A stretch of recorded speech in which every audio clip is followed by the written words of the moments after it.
Good morning, students. Hope everyone is fine in your home. Okay, so welcome to New Era Global School online teaching class. Okay, this is your science teacher Devi ma'am. The last few days we are discussing about our chapter 7, right? Adaptations, how plants survive. In today's topic, we are going to see about saprophytic plants. What we are going to learn? We are going to learn about what is saprophytic plants. So, before entering into the topic, let us discuss some common points. Okay? Right or not? So, what are the plants?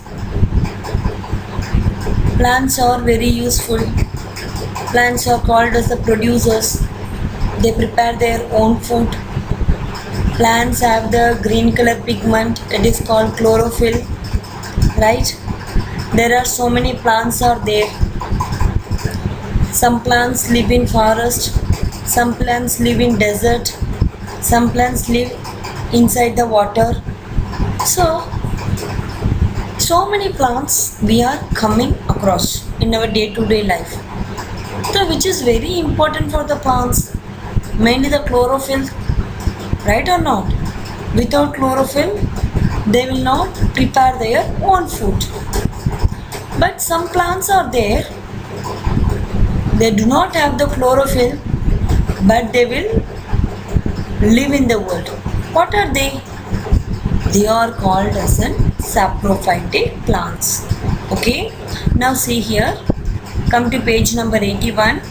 In page number 81, saprophytic plants are there. These plants, they do not have chlorophyll. These plants, they do not have the chlorophyll and are called non-green plants. They are called as non-green plants. So these plants cannot carry out photosynthesis. So photosynthesis का main product chlorophyll. ये plants में chlorophyll नहीं है, फिर कैसा photosynthesis होता है? So these plants, they cannot carry out the photosynthesis. But how they will get the food? Mainly from the dead plants and animals. They will eat the dead plants and animals and they will get the nutrients. So some non-green plants, they get nutrients by observing them from dead plants and animals. These plants, they are called saprophytic plants. What are they? They are called saprophytic plants. What are the examples? Coral root and Indian pine. So these are all the two examples. I am repeating again. What are saprophytic plants? Plants, they do not have chlorophyll. They are called non-green plants. These plants, they do not carry out photosynthesis. They will get the nutrients from dead plants and animals. So they are called saprophytic plants. Examples are coral root and Indian pine. And then next one, it is called parasitic plants. So what are parasitic plants? Some plants, they cannot absorb nutrients from the soil. Okay, some of the plants, they cannot absorb nutrients from the soil. So what they will do? They will take the nutrients from the other plants. Okay, so these plants, they are called parasitic plants. Okay, so what they will do? They live with the other plant. Now see the diagram in page number 81. Have you seen the diagram there, daughter? A green color plant is there and it is surrounded by some yellow color thing, right? That yellow color, it is called parasitic plant. Okay, see there, it is attached to the main plant.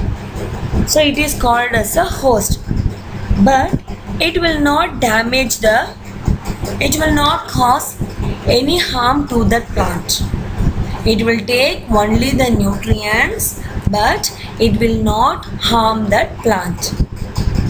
They have the special root-like structure that grows into the host plant to absorb the nutrients. See there, dotted by yellow color, you can able to see root-like structure. What the root will do? They will grow in the host plant mainly to absorb the nutrients. So one of the examples are dodder and mistletoe. I am repeating again, listen. Some of the plants, they cannot absorb nutrients from the soil. Instead, they absorb nutrients from other living plants. These plants, they are called parasitic plants. So parasitic plants usually cause harm to the plant they live on by depriving it of nutrients. Okay, parasitic, what they will do? They will cause harm to the plant they live on. Okay, by depriving it of nutrients. So they have special root-like structure that grow into the host plant to absorb the nutrients. So examples are parasitic plants, dodder and mistletoe. Okay, the cause. Recap. So what are the things we have learned in this chapter? We will study at glance. Come to page number 83. Okay, in 83 what are they? So there are 3 types of plants are there. First one, terrestrial plants. Second one, insectivorous plants. And third one, they are aquatic plants. Okay, so first, what are terrestrial plants? The plants that live on water. It is called terrestrial plants. The plants live in grasslands, mountains, desert, and plants that live in swamps. They are called terrestrial plants. The first plants live in forest. So what are the plants? There are 2 types of plants are there. Evergreen plant and the deciduous plant. What is evergreen? Throughout the year, the trees will remain green. They are called evergreen trees. Deciduous means once in a year, the leaves will fall off. Right? Then plants live in grasslands. So the grasslands, what happen? They grow deep and the stems are soft and flexible. Okay, and then plants that live in mountains. So how the mountain will be? It will be very cool. Okay, so mainly the trees will be tall, straight, conical, needle-like leaves and the cones that bear the seeds. Okay, then plants in the desert, you know, the desert is fully covered with the sand and the temperature will be very hot. Only some of the plants will live. Example, cacti. Okay, then plants that live in swamps. Swamps means what? In the marshy areas. Here the soil is full contain water. The plants do not have the air. So in that condition, the root will come upward. So these root, they are called breathing roots. Right? Then what we have seen? We have seen about what are aquatic plants. So the plants that live on water, they are called aquatic plants. So there are 3 types of there: fixed plants, floating plants and underwater plants. So what is the floating plants?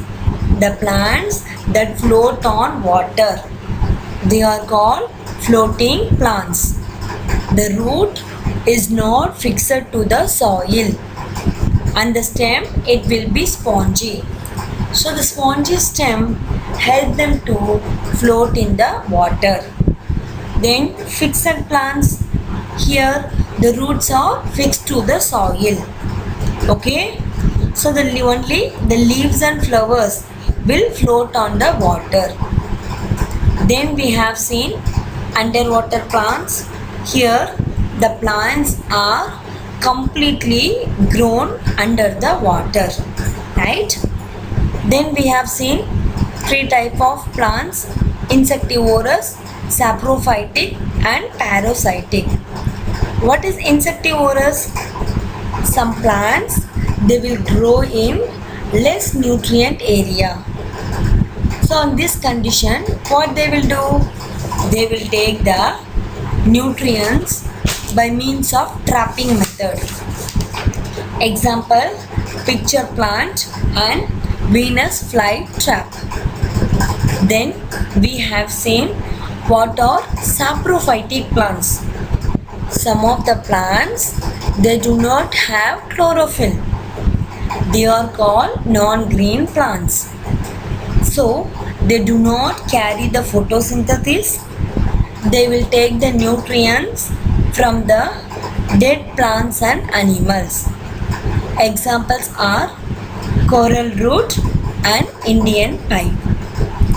Then what is parasitic plants? Some plants cannot absorb nutrients from the soil. So what they will do? They will go and attach to the living plants.